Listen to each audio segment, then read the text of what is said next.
The story of Chris Pierce is one of perseverance, compassion, empathy, joy, love, and consideration for his fellow man. Guys, I am so excited to have the one and only Chris Pierce on this week's episode of the Boston Chris podcast. Y'all check it out. It's time to chat. It's time to mingle. It's time to see what everyone's drinking. It's time to chat. It's time to mingle. It's time to see what everyone's drinking. Until we all lose connection.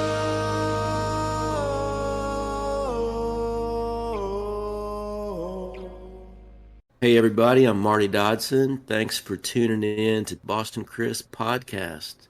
Hey guys, Boston Chris here with another fabulous episode of the Boston Chris podcast. And guys, we have the one and only Chris Pierce joining us today.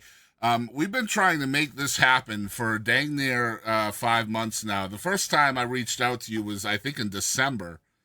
And we had an interview all set up for January. Something happened. And anyway, I'm so happy this worked out and that you were able to come on and chat with us tonight. So how you been, man? I've been all right. You know, I'm so glad we're able to talk today. It's been quite a year, especially here in California.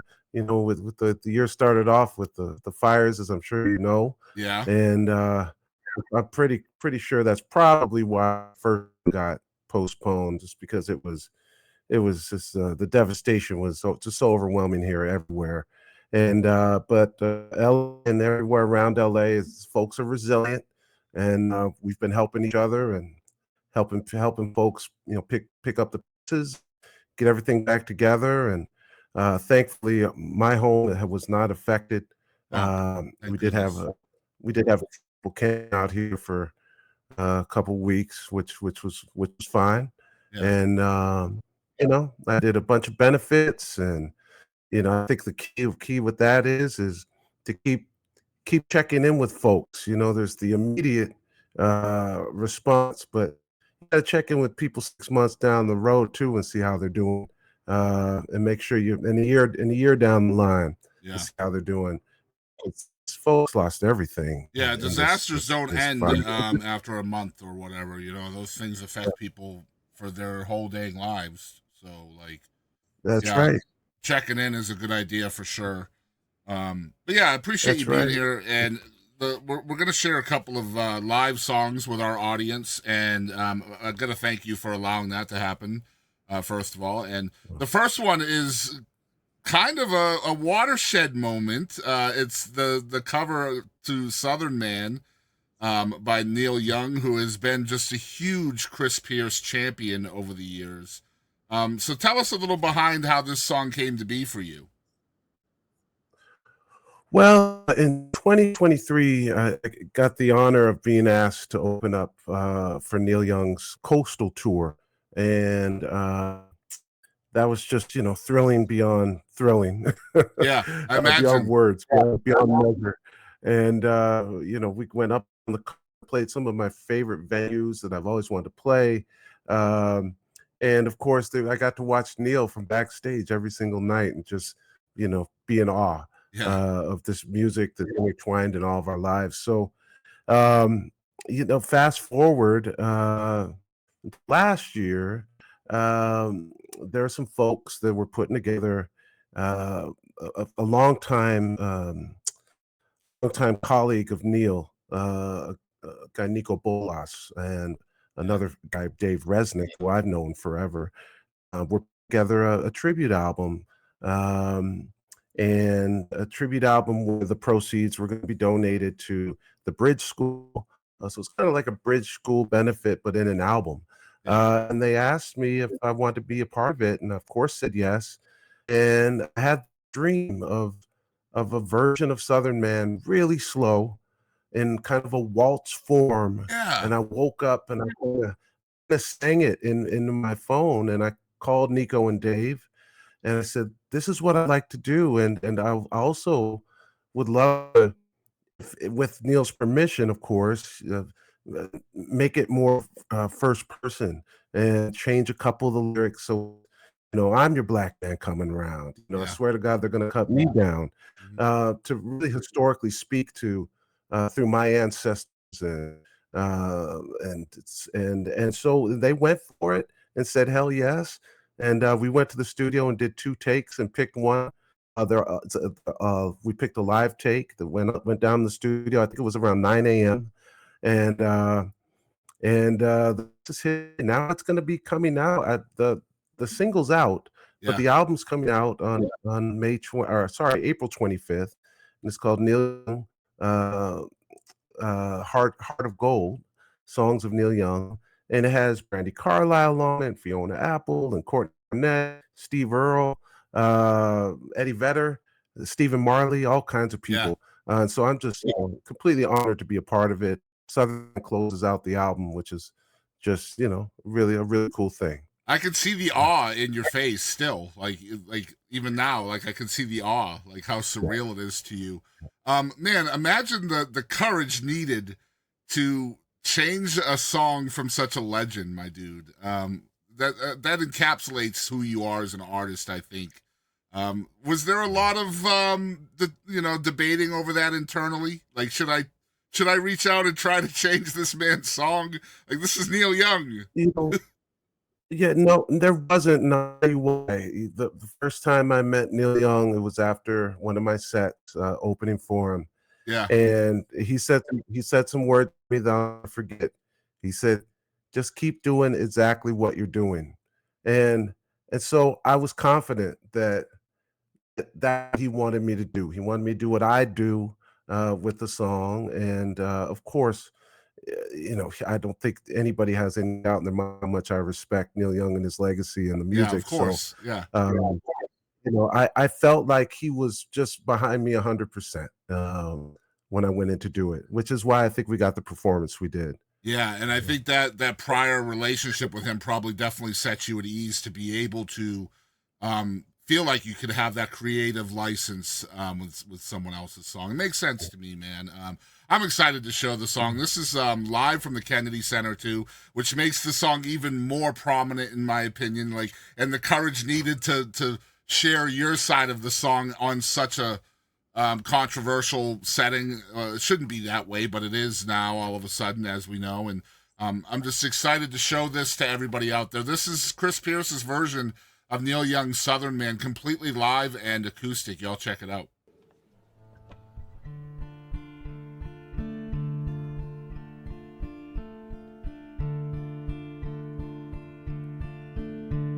Southern man, better keep your head. Don't forget what your good book says. Southern change gonna come at last.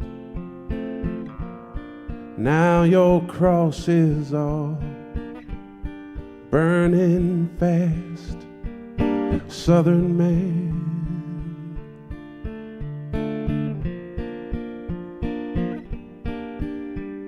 Southern man.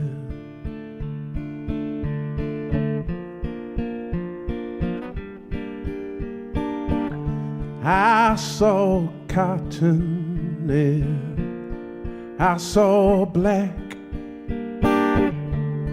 tall white mansions and little shacks. Southern man, when will you pay us back? I heard screaming and bullwhips cracking. And how long, how long, how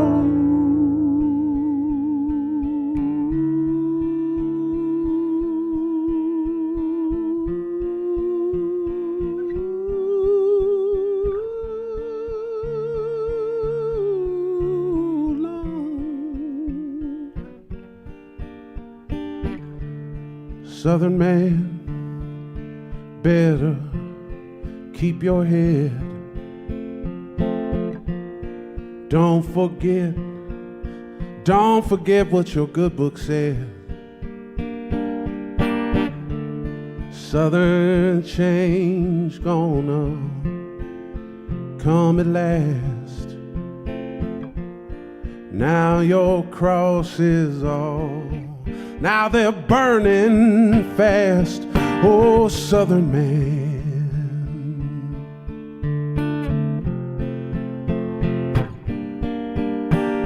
Southern man.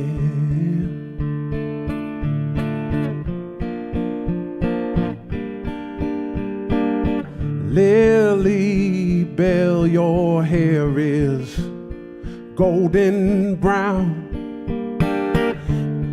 I'm your black man coming round. I swear to God, they gonna cut me down. Now I'm screaming and bullwhips cracking, man. How long, how long, how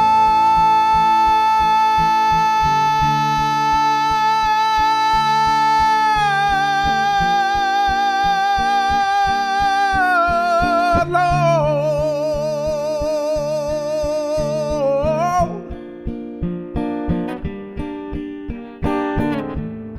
Southern man. Southern man,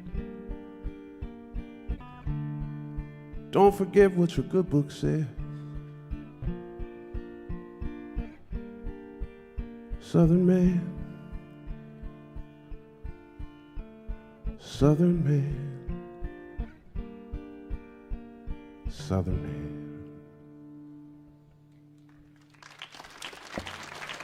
Thank you. All right, so we're back with the one and only Chris Pierce, and man, again, excited to have you on. Let's break the ice a little bit. What are your favorite drinks right now? Favorite what? Drinks, whether it's alcoholic or not. Wow. Well, I've been getting into mushroom coffee lately Nice. with a little bit of honey every morning. That's been groovy. Also, I've made wine with a friend for many years, so Yeah. I'm always kind of trying different wines out. Lately, I've been really getting into Washington State wines and really digging what's coming out of Washington State a lot. And my go-to always, wherever I am, is trying to find the freshest apple juice I can find. There So you go. Let's I'm always go. on the search for great apple juice. Just self-promotion, you are a wine producer, Ledbetter Wines, right? Ledbetter, we haven't produced any since the pandemic, but Okay. we're thinking about starting it back up. Yeah, I like that. So you grew up in the Pasadena area, is that right, in California? Yeah, Pasadena and then Claremont after that, which is just a bit farther out from Pasadena, little college town. But I Yeah, was so born and raised in both. Yeah. what was life growing up for you, man? Well, the California life is pretty great because there's not this the weather nice most of the time. hmm Kids can be outside. Um, I lived in two very diverse communities. Being a diverse person, that was really great. I got really to around a very eclectic group of people with a lot of great ideas that were willing to be shared and that kind of thing. Um, my mother was a teacher. She's a retired teacher now. She worked with, she's taught eighth grade English for many years and then worked with at risk high school students for the last 20 Wow. years of her career. Wow. And my dad was he kind of did a little bit of this and a little bit of that. He had a degree in cytology and ended up coming out and getting into the film business for a while in LA. So that was fun to be around. Do you have And siblings as yeah, well? childhood No, no, not any blood siblings. My mother's been remarried. I have some stepbrothers and sisters, but Okay. yeah, I was only out. Yeah.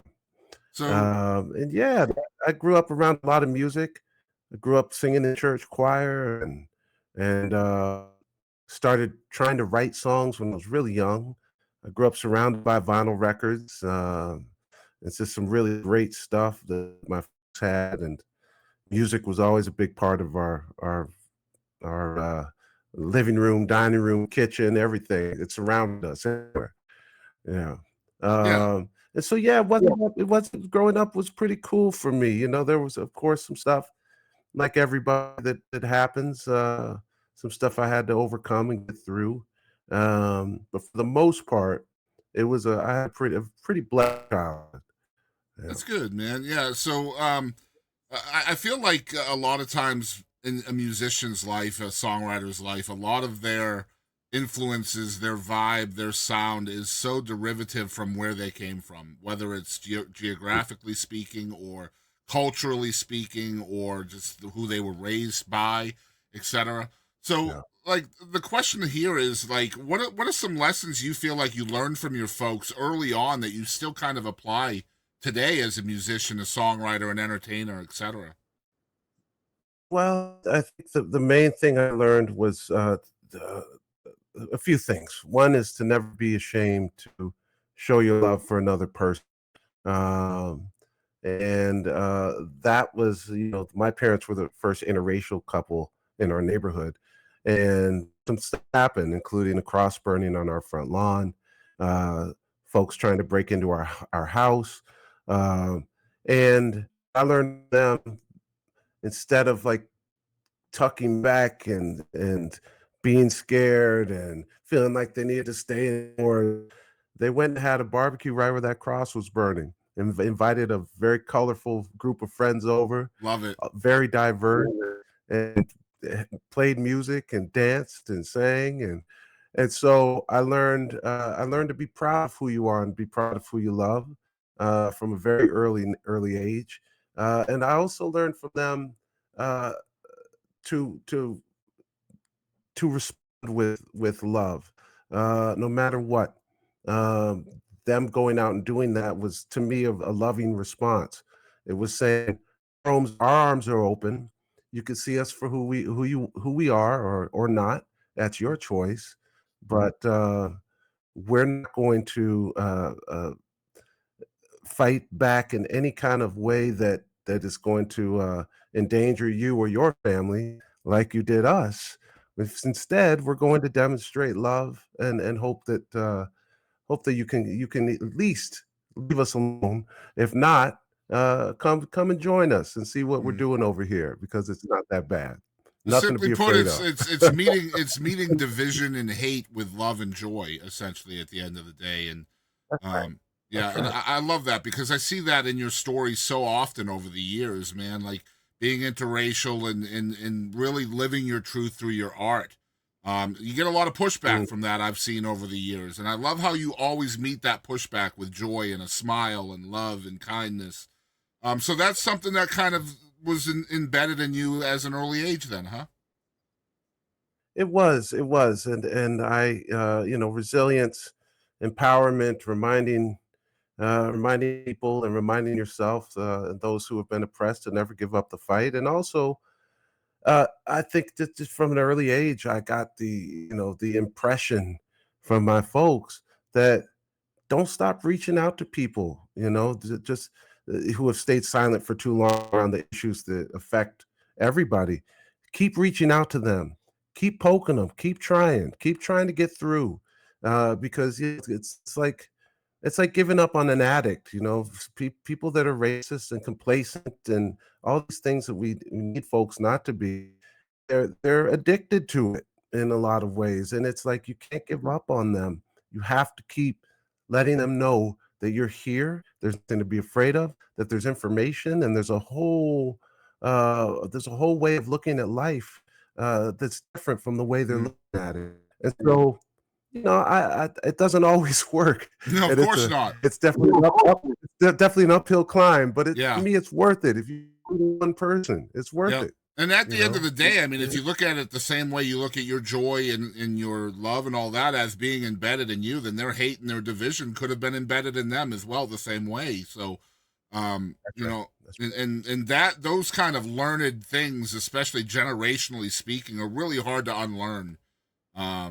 Sadly, and I think that's where a lot of our division comes from nowadays is that generational hate and just being divisive all the time and being afraid of different, right? And that just sucks, man. And I love you for not looking at that in the same way that they look at you, right? You're looking at them with joy and compassion and dignity, and some of those people don't deserve it. Let's be honest, but like you're still there. That's still what's been embedded in you, and that's just says everything about your character, man. I just want you to know that. thank you, Chris. I appreciate that. And at the end of the day, anything I do, reaching out to folks, it's an offering. It's it's giving folks a question, and that's what actually what I try to do in a lot of my lyrics too. Ask questions, Yeah, you know. And the question is do you want to join me? Uh, and also, I think that it's important to remind people that are, quote unquote on our side, on our team, that in the social media world, it's like making a post on social media is great, but don't do that and then pat yourselves on the back and be inactive. exactly. Get out there and back it up. I think the best way of Back looking it at it up. too is like you don't necessarily have to look at it as teams either. You know what I mean? Like I don't feel like somebody who thinks differently than me is on a different team. I just feel like their Right. bias has changed them in a different way than perhaps mine has, right? So, like my Very well bias said. is for people to just be equal. Everybody should have that opportunity. So, like Democrat, Amen. Republican, doesn't matter to me. Race doesn't matter. Sexual orientation. Everybody should have the right to exist equally. And if you're on a different team than that, I don't understand that. I can't wrap my mind around that. You know what I mean? It's a lot to carry around. It's gotta be. I'm telling you what, man. So, like, we outline these interviews. I don't ever really kind of follow it, but man, your outline is like a 6-hour interview. So, like, I'm trying to. You've done so freaking much in your life, dude, and still a young cat as Hey, well. Man, just well, trying to pick this apart. I'm just gonna go through a few things and just kind of gloss over them. You appeared on TV okay. a lot as a teenager. You played in Russia, of all places, with a band. You've had a huge impact on your life and your career by Seal, of all people. Let's talk Right. about that. Talk about Seal and the impact he's had on your life and your career. Well, I mean, Seal changed my projective of my career as in so many ways. I think it was 20 years ago, and I'm playing. I get invited to this little party up in the Hollywood Hills, and I'm playing a couple songs for about 10 people in the living room, and in walks Seal. Oh my God! and, and the cat's got, he I guess he lives in the neighborhood, and he's got like shorts on and some sandals, and he just comes strolling in, and he's listening to me play, and I'm kind of freaking out inside, but trying to keep it cool. And afterwards, uh, I approached him and I said, "Hey, I just want to let you know I'm a big fan, and thanks for listening." And I jokingly said, but with a very serious face, I said, "Listen, if you ever need an opening act, give me a shout." Let's go. And I left. I bolted out of there. I was like, I'm gonna get out. I was young. I was like, listen, I'm gonna get out of here before I say something or do something stupid. So I got out of there, stopped at this taco truck on the way home, and then my phone rings the next morning, and it's my manager at the time. And he says, "Where were you last night?" And I said, "Oh man, I I played another one of these things where somebody says, 'Hey, you want to come to the party and play for free?'" And I was kind of bitching about it a little bit, moaning about it a little bit. And he says, Imagine. "Well, this one might pay off." Sales management just called and want to know if you can open for his world tour. Wow. And I said, "What?" And so I ended up doing 4 legs of his tour. two international legs in Europe and two U.S. legs, and op- opened my eyes and heart up to so much. It was my first big tour. I was opening up solo for the European leg, had a trio for the US leg Wow. and legs, and it was just so eye-opening. The best soulful education that any musician could ever ask for. Seal was one of the best bosses I've ever had, was so inclusive, so kind. He included me in how they traveled, the hotels they stayed at, the the uh, the meals they had. I mean, he was so inclusive. It showed me that how humble and how much of just a good cat he is, and I'm extremely thankful. Uh, I think about him all the time, and just extremely grateful to him. And Yeah, derived from a live living room free concert, essentially, right? that's right. Wow. Yeah, happened to be a good living room. Yeah, That's what we call a yeah, good night. And yeah, always, man, always shoot your shot, right? Like, what's the worst that can happen, yeah. bro? You know? Hey, that's I tell young songwriters, show up. If you get invited somewhere and you show up, go play.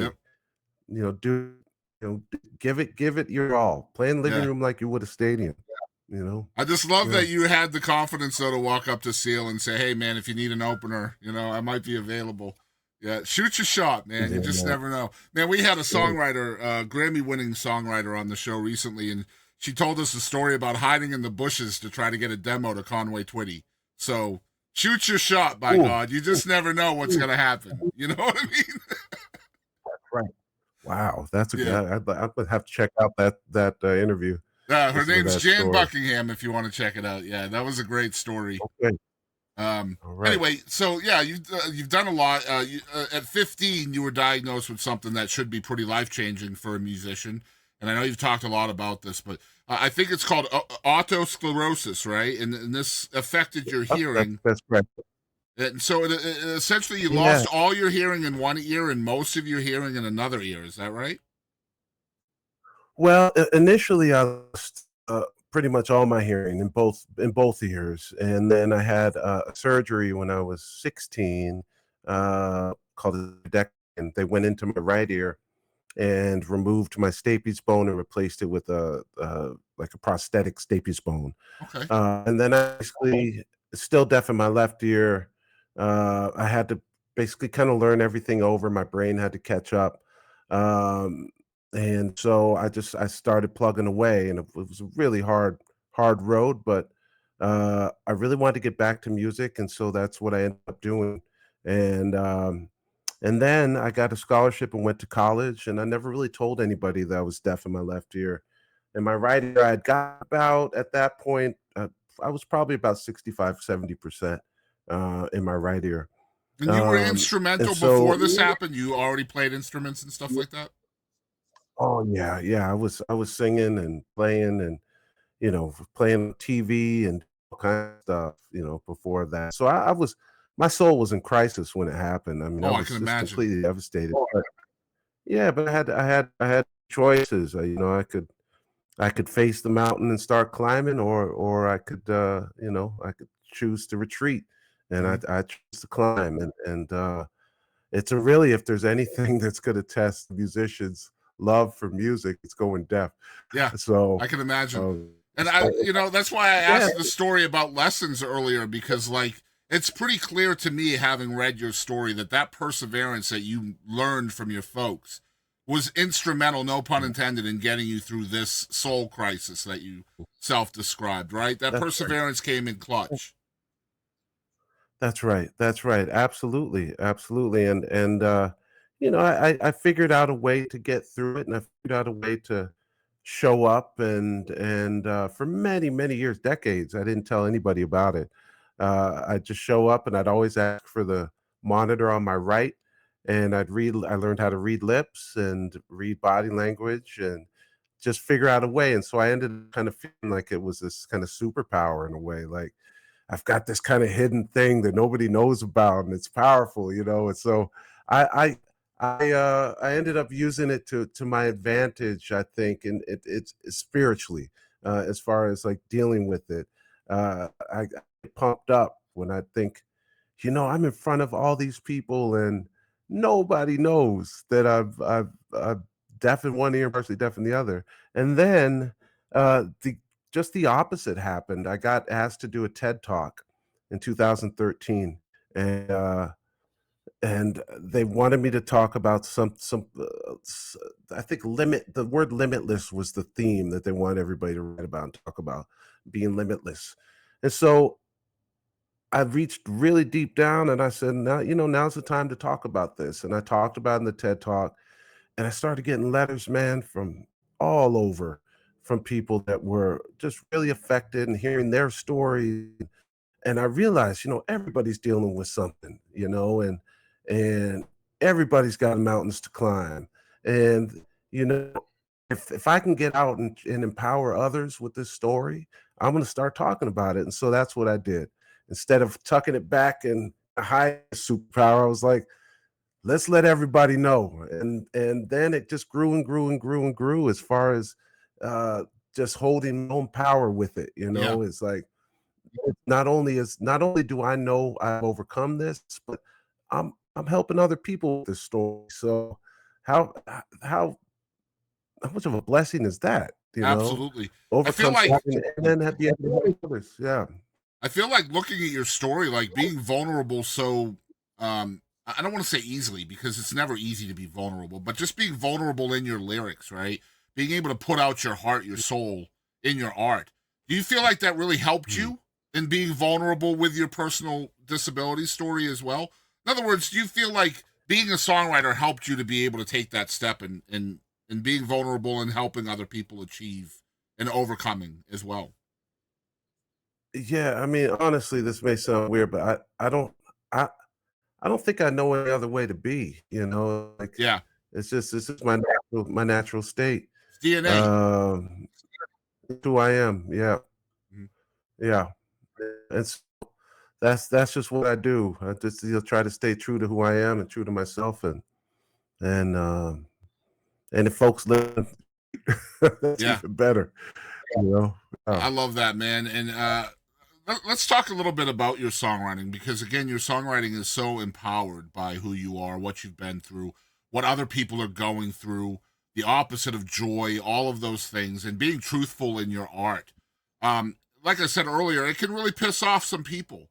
Do you feel like when you're in that creative sense and you're creating the songs, are you ever thinking about, man, I hope this doesn't piss off too many people, or are you just letting the song rule the room like a normal song would do?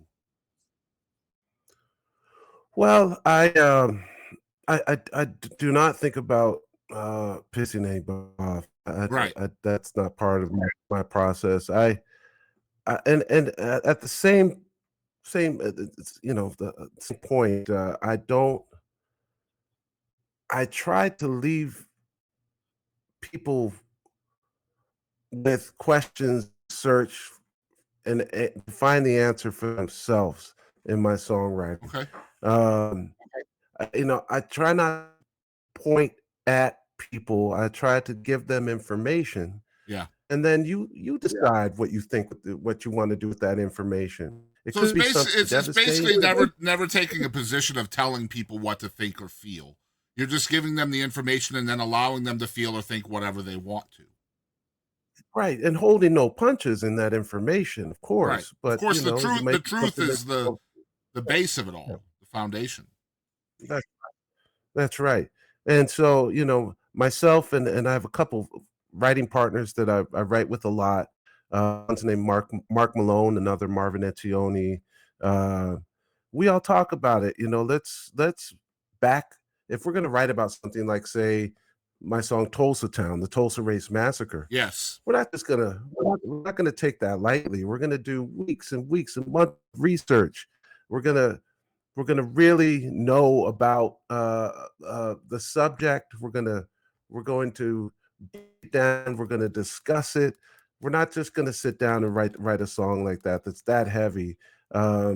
Because otherwise I feel like it's responsible to put ideas out if you don't really, because people are going to start asking questions, and you got to be able to answer them. And especially I think it's the duty of the artist, of the writer, if folks have questions um about your songs and about your lyrics and about the history behind them, you should take the time to answer those questions. You should answer them in the most complete way, um, because then you're doing another service besides just serving with the song. That's right. Um, yeah. More So questions is a good that's what thing, man. That is definitely a good thing. sure is. Yeah, so that's what we try to do. That's what I try to do, and it's really wild. I encourage folks to come talk to me at the merch stand, and I say, listen, I'm a big fan of civil discourse, and I'd love to discuss anything with you. And there's been some spirited discourse that's I can happened, imagine. Yeah. uh, which I'm fine with. And there's also been some just straight up, guys that just or folks that just wanted to come up and disrespectful. Yeah. There's my girl. Yeah, that's my dog. All Um, good, man. yeah, but and that's fine. I meet everybody with respect, no matter what they meet me with, and, Hmm. that's just how I live my life. And sometimes, most of the time, that turns out just fine. It's hard You not to know, meet energy, though, isn't it, man? It's hard not to meet somebody else's Man, energy. it sure is, and I've had to I've had to really figure out how to be kind of, professionally a Yeah. professional at disarming folks with Kindness. calmness and information. Yeah, Yeah. exactly, Yep. exactly. Man, Yeah, I'll tell you what, you when know, you do disarm somebody with kindness, they don't know how to react, man. They truly don't. they sure don't. They sure Yeah. don't.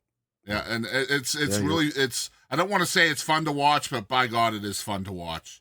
Just to watch somebody, coming at you with a hateful or divisive energy, and you just meet it with kindness, man. They don't know how to handle it. They just don't. right, Um, right. Yeah, Man, yeah, I did yeah. a lot of research on you, and specifically on the incredible record American Silence, which, oh my gosh, what a freaking masterpiece. But I really delved into not just listening to this album, but I wanted to talk about some of the acclaim that you've gotten for this record. I'm not going to name any publications, but obviously Mm, you know what they are, and you know the acclaim you've gotten for this record, and some of the biggest publications in the world have chimed in on it. I wanted to talk really about the different genres that are represented by the acclaim that you've gotten from this. Just for a 10-minute Google search that I did, you had publications in country, blues, rhythm and blues, Americana, jazz, folk, roots, and bluegrass. Talk about mm. this record. What does that mean to you, man? That's Yeah, that's that's pretty amazing stuff. man, well, thank you, man. Thanks for looking that stuff up. That record was it was a record that, those songs were in me, and I feel like they just did a opportunity to come out, and they were a lot of those songs were I think being worked on internally for years, even decades, and the pandemic happened, and there I am figuring out what I'm going to do. I can't tour, um, so I start teaching music at a college and online, and doing that, uh, and then there's this blistering lens on disjustice, on injustice, and Ahmaud Arbery and Breonna Taylor and George Floyd, and I said to myself, okay, now is the time. Let's dig in. Let's talk about some personal stuff. Let's talk about some things that have happened with me. Let's talk about let's deal with some of this stuff now that folks are paying attention and have the time on their hands to get together and be active, and back up some of what they're saying with getting out there on the streets. Let's amplify that. Let's write a record that amplifies some of the things that I really feel like will empower folks to to try to be, promote real change, uh, and be part of this congregation of humanity and liberation and empowerment and resilience. And so that's where American Silence came from. I there was that time, and I want to stress that it was this feeling I had. I was like, this is the time to write this record, and I have to do it now, and I have to record it now. Mhm. I had to record that record, it was just me and the engineer because it was September of 2020. Yep. And so he was behind the glass. We had masks on going in. Everybody was kind of, scared to be together. And we recorded that record and got it mixed and got it out. I think the single came out uh in early 2021, I want to say. What do you think? Silence. And What do you think created that sense of urgency for you? I think the feeling of the feeling for me of seeing and feeling people speaking up that I hadn't seen. I hadn't felt that amount of urgency from the community, from friends, from family that I was seeing that were speaking out and speaking up. And I said, "Wow, I'm gonna try. I'm gonna try to put some more power behind this. know, I'm gonna try to share some information through songs, emotional information that will hopefully keep that spark, will keep that flame, keep that ember going. Mhm. It's like, yeah, that was my intention with American Science, and say, don't be complacent, don't ever, and don't just because you have the time now and you're home from work, because you can't go anywhere, don't let it be the only time in your life that you're paying this much attention to injustice, Mhm. paying this much attention to things like voting rights and murder that's happening, and widespread suppression campaigns. Let this be your life's work. I love Let's that. look out for each other. I love that. Yeah, So courageous, yeah. man. And just going on Google and seeing some different studies. I wanted to mention this because, and I do have a story that I'm gonna point to that Chris has told on other interviews that'll help wrap up this section. Um, Over 80% of minorities in the United States have experienced systemic racism in their lives. Over 80%. Less than 10% of white people in this country have experienced systemic racism in their lives. So that means 8 out of 10 people, according to this study, that are minority, non white people in the United States, at some point in time in their life have been in a situation that was systemic racism, whether it was a courthouse or a police officer or something within the system that was bigoted towards them. So when you start looking at those numbers and you think 8 out of 10 people have experienced it, you can literally put 10 minority people in a room and you know that there's going to be 8 stories on average that you can ask. Chris, you have that Mm. story, and I want you to share it with us if you don't mind. I'm referring to the time when you were 8, and of course, your mom is white and you are mixed race, and you Uh, asked her for money and reached into her purse, I believe, right? What happened? yeah, that was kind of like my first realization that law enforcement saw me as some kind of threat. And I was 8, and my mother had gone into the bank. Um, she's standing there in line, and I got out of the car, came in. There was somebody right down the block, and I came in to grab a dollar out of her purse to go get some candy. And as kids do, Yeah, absolutely. and yeah, and then, I knew she owed me a dollar for some chores I had done, and so I I reached I reached right in there, and the security guards tackled me, an 8-year-old kid, you know, and, my mother's screaming at them, "Get your hands off of my son," and I don't think it really registered with them at first that she had said my son, Mhm.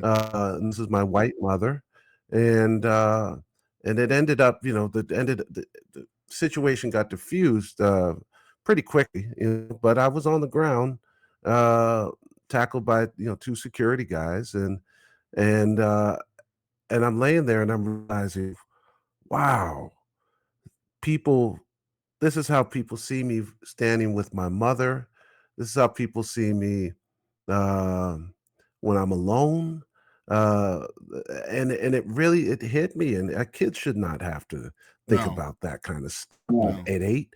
But it really got my guard up in a lot of ways. Um, and I was forced to really just kind of deal with that and think about that, from then on. Is that part And of this record, American Silence? That experience?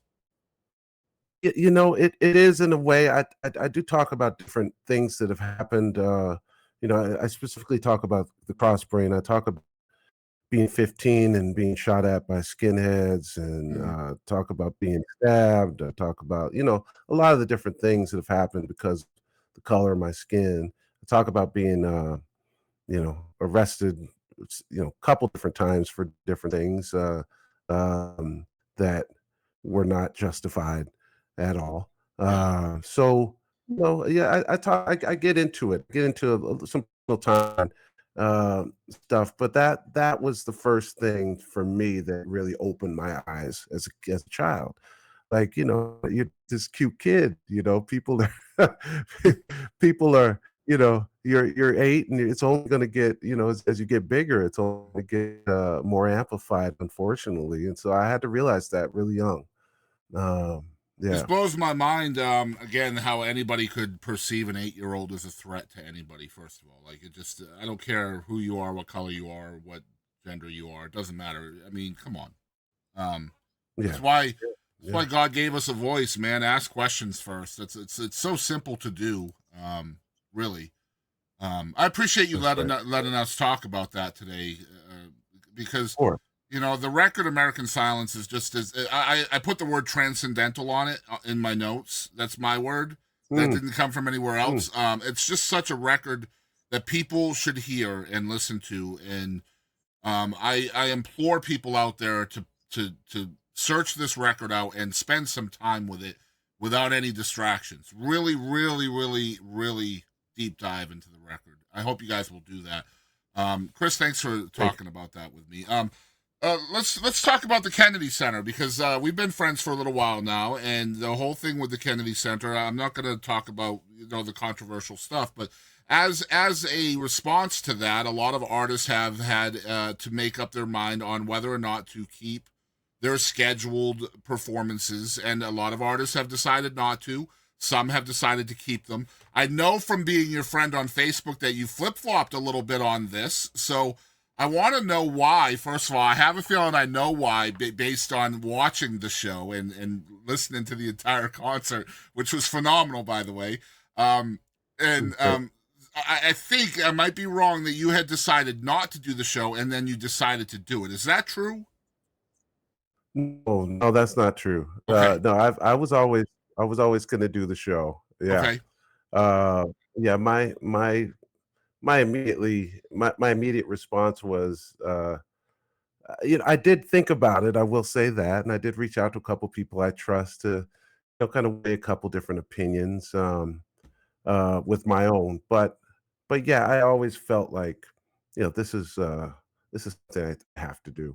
Yeah. Um, yeah, Well, yeah. I first want to Um, say you started the show off by saying that you were donating proceeds to the Trevor Project, which high five, but high five to you on right. that. I love that.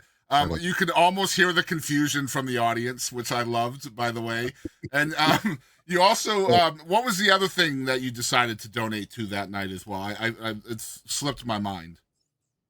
Yeah, It's United Farm Workers right. Association. That's right. Yeah, Yes.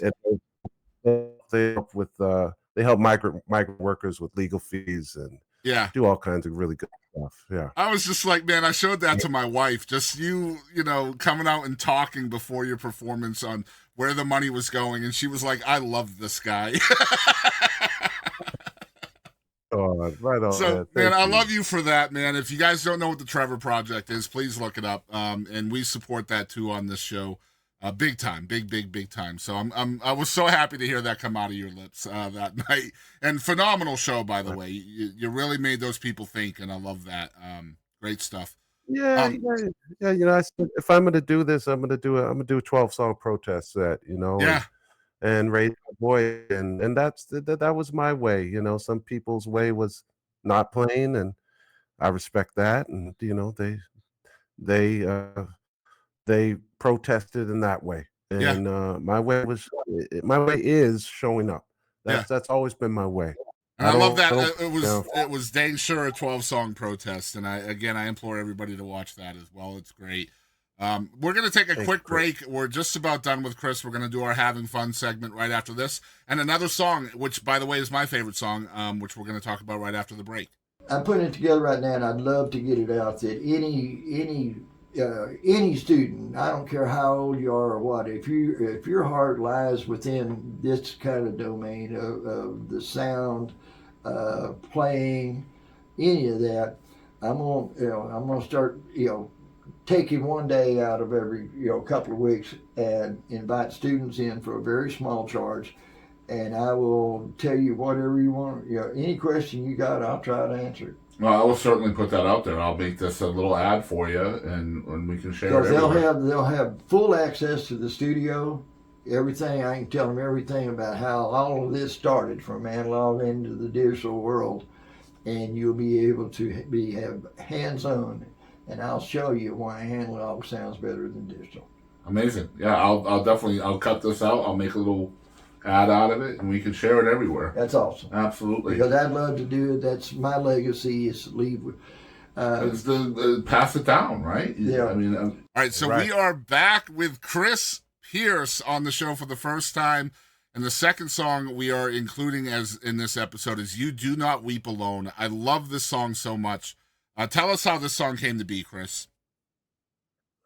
Well, yeah, that song that's actually going to be recorded for. I'll tell you, it's a quick story. It's going to be recorded for my new album that I'm going to record in May when I get back from the road. And that song I wrote with my good friend Mark Owen, and we wrote it after I guess it was October 7, Yeah, 2023. Yeah, 2023, and we had a conversation about children in specific and children who are affected by war, children who are affected by decisions that adults make to be at war with each other, and we wanted to in that song, send a message to those children, one, and raise awareness, and hopefully maybe get some folks to think about um, how many people, kids with no voice in the situation, are suffering and being affected, and sometimes worse than suffering, dying.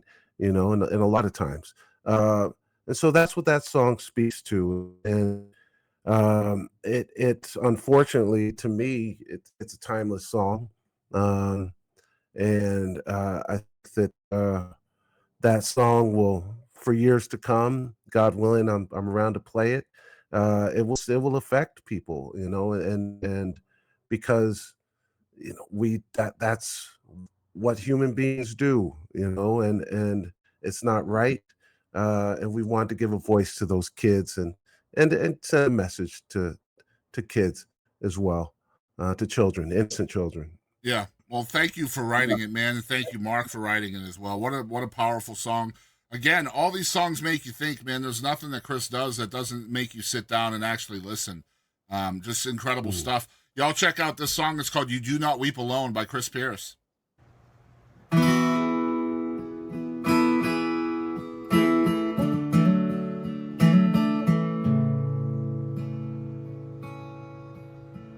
My heart is with a frightened boy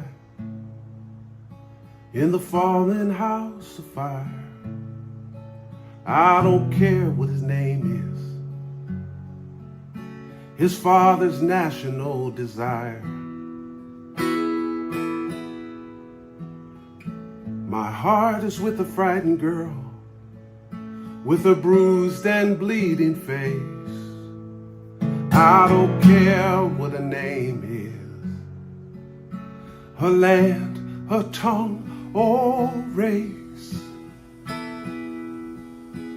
The only thing I pray that rises from my heart and bone is that they somehow know they do not weep alone. You do not weep alone. You do not weep alone. Come fire, come storm, come steel, come stone. You do not weep alone.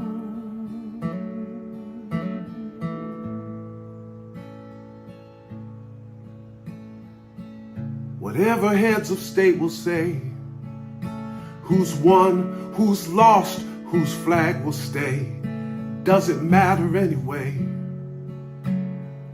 When bombs fall where children play,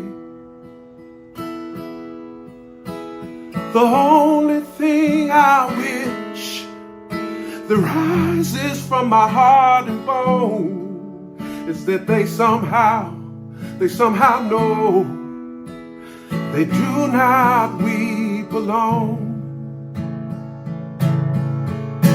You do not weep alone. You do not weep alone. Come fire, come storm, come steel, come stone. You do not weep alone. Come fire, come storm, come steel, come stone. You do not weep alone.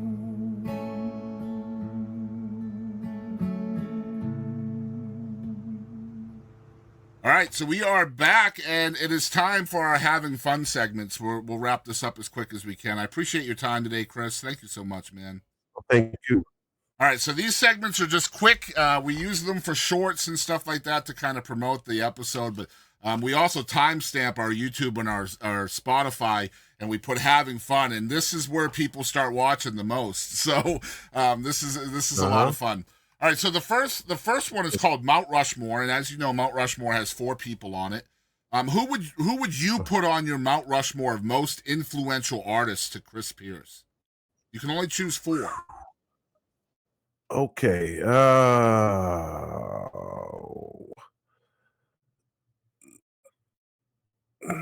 Richie Havens,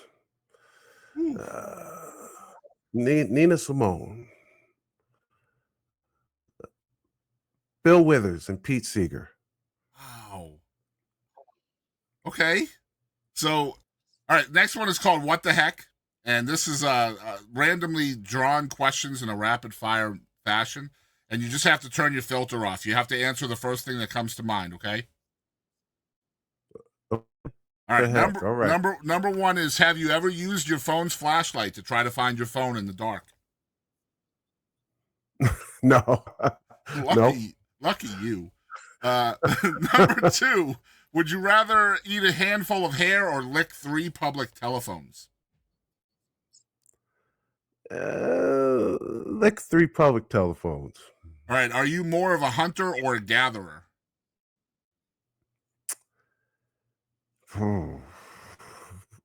I'd say a hunter. Okay. What was your most awkward moment on stage? I'm gonna change my lick 3 telephones. I think I'd rather eat the hair. Yeah. Most awkward moment on stage. Oh boy, I think one time a bell snapped in half during a loud high note that I was really a guttural note. And my belt went pop right in half. Big old leather belt. Yeah, there it was. Let's get into it, man. Let's go. Yeah. All right, number 5. Do you have a song with a person's name in the title? Yes, Sidney Poitier. Nice. All right, last one. Which superpower do you wish you had?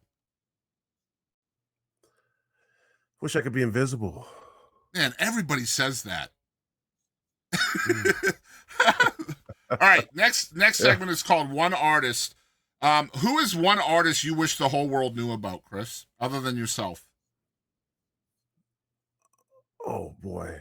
My wife, Tara. What if She's she not a musical wasn't? artist, but What if she wasn't gonna watch? Would you still say the same thing? if she wasn't going to watch, Yeah, yeah. Is, is I that would. is that the spousal answer? Like, I have to make sure, right? Like, Right, right. Yeah. No, I mean, musical artists, I'd probably say. I always thought more people should know about Ted Hawkins. okay. Well, we'll make sure that people are looking up your wife and Ted Hawkins. How about that?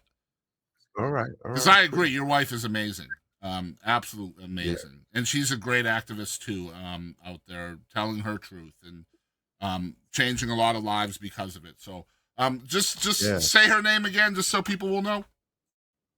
Her professional name is Tara Buck. Okay, thank you. All right, next one is called Wishlist. So you've done a lot of things in your career. What else is on your wish list? Oh, I'd like to fly a plane one day. That's a wish list. Um, I'd like to uh to more of a serious chef. Maybe take some cooking classes and that kind of thing. Um, and I see. I'm what's I'd like to called a lose some. TikTok chef. I just follow the recipes on TikTok and see what happens. Okay, yeah, yeah. I'd like to lose a little weight because I think that'll help me live a little longer. Yeah, You probably. know. I'm there Yeah. with you on that. Lots of walking, man. Walking is the best way to lose weight. That's right. That's right. Not a lot. There's just some, just some Yeah. that'll keep the heart healthy. Yep. You know. I agree. And also, I really just my wish list. I want to be able to keep getting out there and reaching people and in any way I can. Uh, it's easier said than done sometimes as we get older. So I really wish and hope that I'm do that for a long time.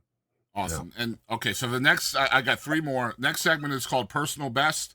So basically, when somebody is a fan of yours, we might, as a fan, think that your personal best accomplishment could be, God, opening for Neil Young or, playing the Kennedy Center or a dozen other things. But in your opinion, what is your personal best accomplishment?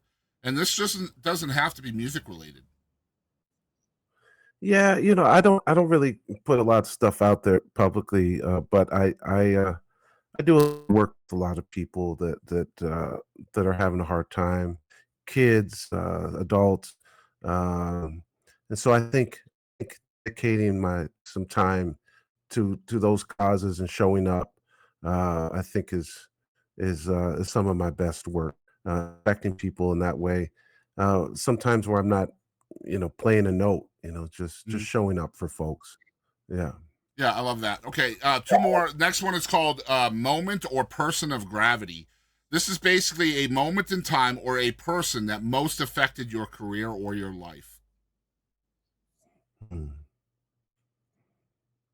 Okay. You want to know the answer? Yeah, please. uh, wha- I think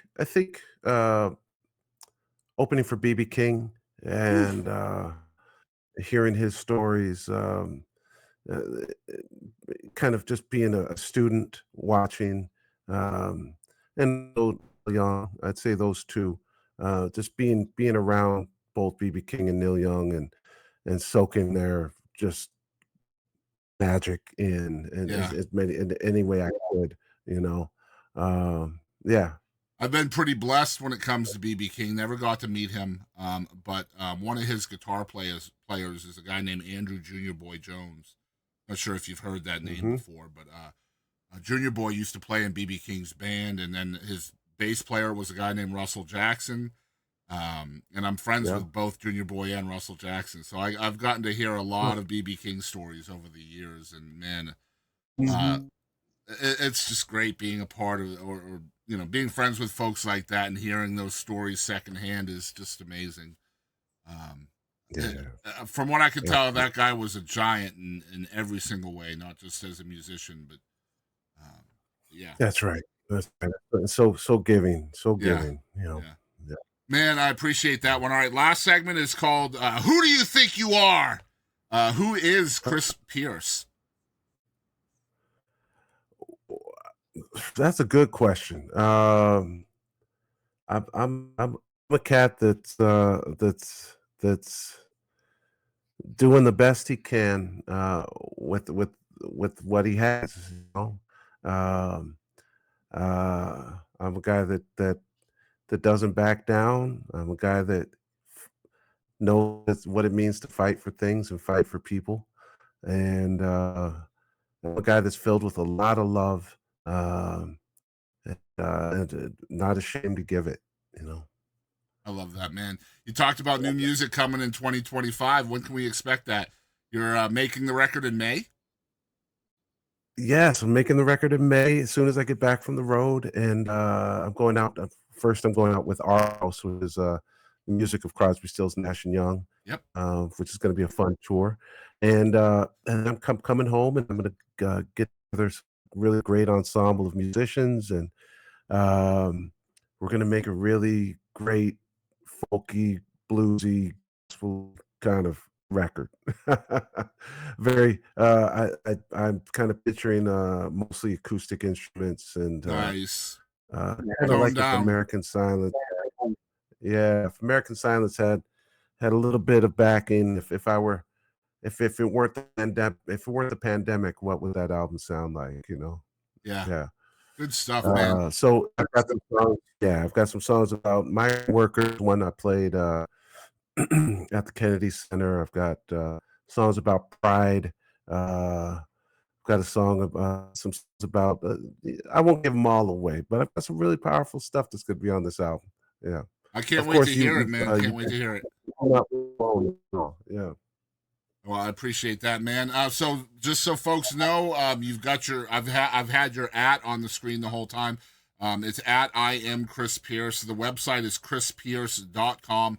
We're one of the best websites I've ever seen. It's so well put together here. You're going to find everything there from merch to tours to photos to the music to the biography, videos, the lyrics to the songs. All of that stuff is at your fingertips at chrispierce.com. So make sure you guys are checking that out. That link is going to be down there in the description. Chris, I appreciate your time today. I'd love to have perhaps you recommend me to your wife. I'd love to have her on the show at some point too, if she's willing. Okay. Yeah, I'll pass that on. Absolutely. Yeah, Hey y'all, this is India Ramey. Thanks for tuning in to the Boston Chris Show.